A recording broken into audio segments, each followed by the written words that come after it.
WWE Draft is upon us, and every single year we hear the same thing, that it shakes the very foundation of the WWE for the remaining calendar year until the next time we see the WWE Draft. But what is WWE doing different that they have not done in previous years? How will this one be better than the last? I got the latest updates as draft plans have been leaked right here on Off the Script. Also, we got news on Erick Rowan, former Wyatt family member. Is he on his way back to WWE to reform a new Wyatt family with Bo Dallas as Uncle Howdy? And an update on Tama Tonga and his debut in WWE. What is the latest on him after debuting on Friday Night SmackDown, joining Solo Sikoa in what is being coined Bloodline 2.0. All this plus so much more right here on this Monday's edition of Off the Script. We will start with the draft. I am a fan of the draft. I think I'm one of the very few content creators that gets on WWE's case when they do break their draft rules or their brand split rules. I am very much in favor of, if you are having the draft, then you should adhere to the brand split rules. Raw stays on Raw. SmackDown stays on SmackDown. Only if it makes sense is there crossover. How are they going to make this year's draft different than the last year's draft? Well, this year, there's going to be a renewed focus on NXT. They will be a part of the draft. They will be a part of the draft in a way that they have not been a part of the draft. This is coming from Fightful Select. They have heard that from sources close to the NXT creative process that this year's draft will include NXT, meaning that main roster stars can be drafted to NXT. Now, the tease on Tuesday that we saw with Ivar and the Final Testament, these are setting the stage for other main roster stars to make the jump during the event as part of a renewed focus on making NXT the third brand in WWE once again. It's amazing how they were a third brand, and then Vince didn't want it. And then he wanted to blow it up, and then they wanted to make it into a developmental. Now they want to make it into a third brand again. It only goes to show you that maybe we shouldn't have got rid of the first NXT in the first place.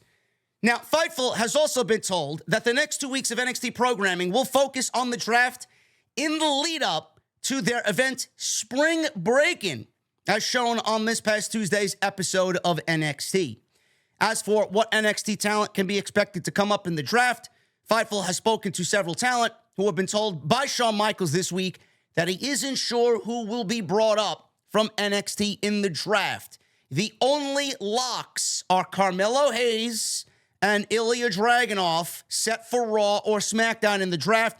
Roxanne Perez, she was on the Raw after Mania. She remains up in the air despite the television appearance. Now, elsewhere in NXT, Tony D'Angelo's family and Baron Corbin have been discussed as possible additions to Raw or SmackDown. In addition to that, Fightful has learned that the timing of the WWE Draft isn't coincidental. WWE planned for it to be the week of the NFL Draft to capitalize on draft fever. I don't think that's going to really matter to the WWE fan base. I don't really think there'll be any crossover there. I could be wrong, but I don't think there's going to be much of a crossover there. They have done this in the past. Fightful asked if there will be hard and fast rules regarding the draft or more lenience. We were told, says Fightful, that input would be accepted from media partners, specifically their upcoming partners in the CW and Netflix. However, one WWE source said that the Netflix deal is closer to next year's draft than this year's draft, so that won't be something we need to worry about for a while, which is a good thing. I don't want Netflix getting involved when they don't really know what is going on with the current WWE product as far as the rosters are concerned. As long as they get Cody and The Rock and they are set up for a $5 billion partnership, I think WWE is going to load up on Raw because they are the A show now. And when they move to Netflix, they will be the A show. So expect Raw to get heavy in the draft compared to SmackDown, where it was SmackDown getting heavy in the draft, and Raw would be the B show. I am okay with Ilya Dragunov and Carmelo Hayes. They are a lock. I am okay with Tony D'Angelo getting a call up as well. I think the gimmick and Tony D as a character in general is probably ready for the main roster. Baron Corbin seemingly has reinvented himself. He's got a new lease on life. I wonder, though, if he gets moved from NXT to the main roster, if that is going to translate or he will fall back into the same position that he was in, the same feeling from fans that he was in. Because I know he's been doing great work down there. The team with Braun Breaker kind of revitalized him and gave him a new lease on life. I wonder if that's going to translate to the main roster if they do end up calling him up. But I'm very happy that main roster talent that isn't really being used on the main roster is now eligible to be moved down to NXT. I think this is a great thing for that talent. I'm thinking Cedric Alexander. I'm thinking Ashante Adonis. You're not going to put them in a tag team like WWE was pairing, and I'm using them as an example. You're not going to put them in a tag team on the main roster when they don't have any equity at all in a tag team. Now you put them on NXT, and they get the ball rolling a little bit, and they're on TV every week, and they're vying for those tag team championships and maybe eventually winning those tag team championships. They are going to look a lot better in the eyes of the fans than if you just randomly put them together with no rhyme or reason on the main roster and let them go on the main roster where they're not really known. They got no heat. They got no chemistry together. Those are two examples of talent moving down to NXT to better the talent. Indus Sher, you're not doing anything with them. I don't even think they belong in the company. I think it's a waste of fucking resources, to be quite honest with you. Teams like that moving down there. Final Testament, I don't really know if the Final Testament is a good gauge on what should be done. I know Karrion Kross has wanted a big-time role. He wanted some creative to push him forward on the main roster. I think someone like that loves the opportunity. Don't get me wrong. But I do think deep in his mind that moving back down to NXT might be a demotion to someone like that when they assembled them on the main roster. You called me back up to the main roster. You put me in main roster plans. Now you're moving me back down to NXT. I mean, it's almost like a regression. So I don't know how he looks at it. He may look at it completely different than what I'm just mentioning. He may look at it as an opportunity to build the brand up, build the group up, and then get called up to the main roster next year, and they have more equity built up. I don't know. And Shawn Michaels runs creative different than Triple H. Creative for the Final Testament via Shawn Michaels may be better than what Triple H is giving the Final Testament. We don't know. Someone like Ivar, I think that's a good example as well, but I think he's killed it on the main roster. I don't think you want to move someone down to NXT like Ivar. But I love the fact that NXT is included. Now, the only thing, if I'm WWE, the only thing I would really focus in on here and slightly tweak, I know Adam Pearce and Nick Aldis have been vying over who is going to sign the biggest free agents, quote unquote. I know Braun Breaker was signed to SmackDown. I know Jade Cargill was signed to SmackDown. So I don't know in that case why they played that out on television and gave them the big hoopla that Adam Pearce and Nick Aldis are going after the biggest free agents, and Nick Aldis signed Jade and Braun Breaker only for them to end up in the draft and then end up on Raw when they made a big deal about Nick Aldis signing Jade Cargill to SmackDown.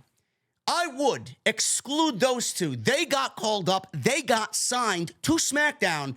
I don't think they need to be a part of the draft because it would look silly for Jade and Braun Breaker to end up on Raw after they played it out as some competitive aspect between the general managers of both brands. Keep them where they are. Don't move them. Carmelo Hayes and Ilya, put them on Raw. That's the solution there. But I love the fact that we are including NXT. It's going to be very interesting to see who gets moved to NXT and if it makes the show a little bit more watchable. So I'm very much looking forward to the draft. How is Triple H going to make it different? How is he going to make it stand out from what Vince did? I'm excited to see what Triple H can do with a draft that he is completely in charge of. We're looking forward to that. That's happening at the end of the month. Erick Rowan. Erick Rowan could be on his way back to WWE. Now, I did finally get a chance to watch all of the Bray Wyatt documentary. I thought it was an excellent piece of work. I knew going in that it was going to be a little heavy.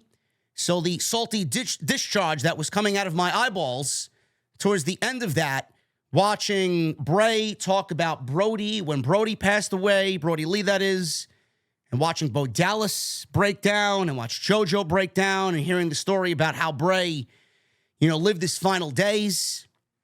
I mean, it was just a sad state of affairs, man. I did not intend to cry as much as I did, but it was a tremendous piece of work. And obviously the tease with Uncle Howdy at the end. Bo Dallas is probably going to be back on television sooner rather than later to honor the legacy of his brother and the Wyatt family in some sense. There's a lot of speculation right now going on about Erick Rowan returning to WWE after he pulled out of several independent bookings, including one for East Coast Pro Wrestling. The promotion said that Rowan pulled out because of new contractual obligations, which makes it sound like he's headed back to WWE. The promotion wrote on Facebook publicly and said this: "We have just received word this evening from Erick Rowan that unfortunately he will not be able to make his scheduled appearance next week at Coal Town Carnage." Erick stated that new contractual obligations are preventing him from making several dates, including ours. This is the first time in ECPW history that one of our scheduled stars canceled, and it is out of our control. With that being said, the show will feature former WWE superstar Brian Kendrick and the debut of Vanessa Craven, plus all the superstars of East Coast Pro Wrestling. 3 title matches, a new Waterford Rumble, and much more goes down next Saturday at the new Waterford District Community Center. Please message the ECPW Facebook page if further information is required. So they put that out. And then Mike Johnson of PW Insider is reporting that Rowan was last seen in Pittsburgh last week, and that's where the talent is sent to get their medical tests done before they actually sign with the company. WWE's been dropping some teases on TV this week that hint at the return of the Uncle Howdy character. The first tease occurred at the end of the documentary with Bray Wyatt. At this point, all signs point towards Rowan being a part of that storyline. Another name who could join in on the mix is Alexa Bliss. I do think that she will end up in the group.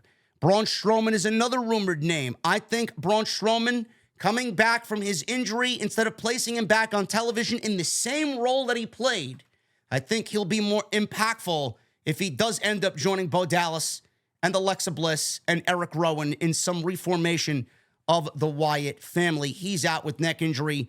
We don't know if he's going to be back this year, but the timetable, obviously they're setting something up. I don't know when, I don't know how, I don't know where, but I'm excited to see it all go down. I'm a big fan of the Uncle Howdy character. I think it looks fantastic. The aesthetics of it look great. I thought Bo did a tremendous job in the little time he did play the character while Bray was on TV feuding with LA Knight. I love the mannerisms. I love the vibe. WWE needs to be very careful here, though. They ran into a creative wall with Bray Wyatt a lot of the times. Now, I know Bray was very heavy into story-driven narrative. Less on the pro wrestling and more on the story. A lot of the times that doesn't translate to what the stories are on WWE television. They didn't really let Bray do a lot of the wrestling. Now, maybe that had part to do with his condition. Maybe he physically couldn't do a lot. I don't want to see Uncle Howdy. I don't want to see Bo Dallas, who's a great pro wrestler in his own right, go and follow that same path. If we're going to do the Uncle Howdy character, it can't be all spooky, all mysterious, all ominous, all story all the time. You want Bo Dallas to play the character? I'm going to need Bo Dallas to actually wrestle as well. They have to find an equal balance between character, story, and character-driven narrative, and at the same time, give us equal pro wrestling, because that's where the story is going to end up playing out, in a feud, in the ring. I don't know how they go about that. It's going to be a very difficult thing to embark on, and they had a problem with it. They struggled with it when they did it with Bray Wyatt. Now, if this is a throwback on the old Wyatt family, I think that would be great. But we'll have to see what happens here. I know we've gotten teases We've gotten a tease last week on Monday during the Bronson Reed promo backstage. We got a promo this week during the Bianca and Jay tag team match where it was a static interference that said, "You forgot about us." So they're teasing something. I don't know what exactly they're teasing, but all signs point to Uncle Howdy and Bo Dallas. And if Erick Rowan's a part of that, sign me up. I think that's a great deal for WWE. Tama Tonga. He debuted on Friday, and he made a big splash on SmackDown, joining the new tribal chief in Solo Sikoa. This is not okayed by Roman Reigns. This was not forwarded by Roman Reigns. And with Rock and Roman seemingly off television for an extended period of time, this could not come at a better time for the Bloodline. The whole story now has a new lease on life. The Bloodline is now moving on to its next chapter, which at this point was needed coming out of WrestleMania, going into WrestleMania. It was fizzling out big time, and that's why Cody Rhodes won the World Championship.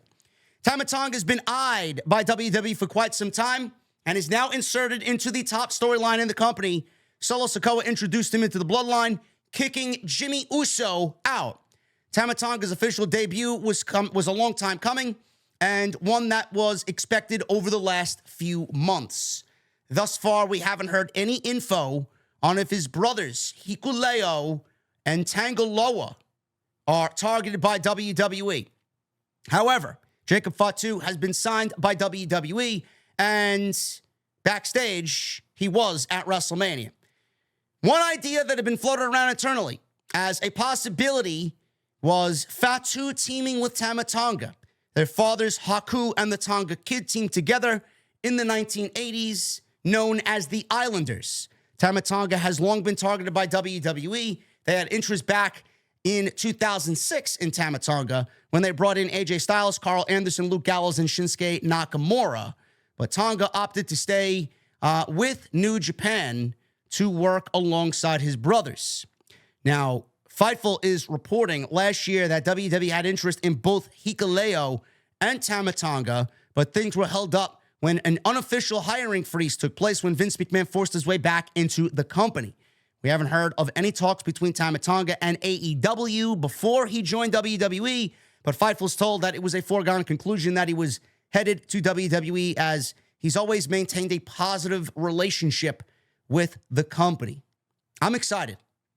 I'm really excited for this. Now, I don't know if Jey Uso, he's the number one contender for the World Championship against Damian Priest. He won that fatal four-way on Monday. I don't know if that's happening this week, tonight. I don't know if this is happening next week. I don't know if it's going to wait until Backlash. I'm assuming they'll wait till Backlash for that and flesh that story out over the course of the next few weeks on Monday Night Raw. I would have Jacob Fatu interfere in Jey Uso's match. Because the one priority here is, how do we get Jimmy, who's now a babyface, he was turned on by his brother, Solo. How do we get Jimmy and Jay back on the same page? I think the reformation of the Bloodline in this new image with Solo as the tribal chief, Tama Tonga and Jacob Fatu. Jacob Fatu interferes in Jey Uso's match, costs him that match against Damian Priest. This will now forward the story that Jimmy and Jay need to be back on the same page. When Roman Reigns comes back, he's going to have to do the legwork to get Jimmy and Jay back on his side to battle alongside them against Solo, Tama Tonga, and Jacob Fatu. Is this Roman Reigns appointing Solo Sikoa as the new tribal chief? No. This is all done by The Rock. The Rock has targeted Cody Rhodes. The Rock is the final boss. The Rock is now in charge. He appointed Solo Sikoa. This is all a direct order and a direct plan from The Rock, which will lead to a Bloodline civil war. Roman has to go through Jacob Fatu. Roman has to go through Solo. Roman and his cousins, Jimmy and Jay, have to battle the Bloodline before Roman eventually steps in the ring with The Rock, which I do believe is going to take place at WrestleMania 41, as Rock is slated, I believe, to battle Cody Rhodes when he returns at SummerSlam for the WWE Championship in the main event in Cleveland. That's the way it should play out. So I'm excited about Tama Tonga being on WWE TV And I love the fact that the Bloodline story, just because of these two new additions, has so many different aspects, so many different avenues that they could go. And it gives the entire storyline a new lease on life to take WWE into the next year. Look at how many stories there are. Jacob Fatu coming in, The Rock pulling the strings. What did The Rock hand Cody Rhodes? What has he said to Solo? That Solo did what he did on Friday. What is Roman going to do to get Jimmy and Jay back on his side? How are Jimmy and Jay going to come about working together again? Where is Paul Heyman going to side? Is he going to side with the tribal chief? Or is he going to side with the final boss? A lot of different situations, man. Look at how they tweaked it just a little bit. Made Solo do what he did on Friday night. And look how many different directions WWE has within the Bloodline. Story within a story within a story within a story, which is going to translate into their biggest story all year. I love it. I can't get enough of it, man. I can't wait to see what happens on Friday. But guys, thank you so very much for all of your supports. We are the very best at what we do, and I'm glad you are supporting the podcast here, and I can't wait to join you for Monday Night Raw tonight. Chad Gable is going to be challenging Sami Zayn for the Intercontinental Championship in the main event. I will have my thoughts on that. I do think Sheamus does get involved in that, and Cody Rhodes will address the fans again following his WWE Championship victory over Roman Reigns at WrestleMania. And what's next for Damian Priest? A lot going on tonight for Raw, and I'll be right here on YouTube to cover it all live after the show is over. Thank you guys very much. Hit that subscribe button down below. Turn on the bell for notifications, and please hit that thumbs up. Let's try for 1,000 likes right here on OTS. And follow me for all the latest updates and live tweeting tonight during Raw at JD from NY206. Guys, I'll see you tonight back here live for Off the Script after Monday Night Raw. See you guys later.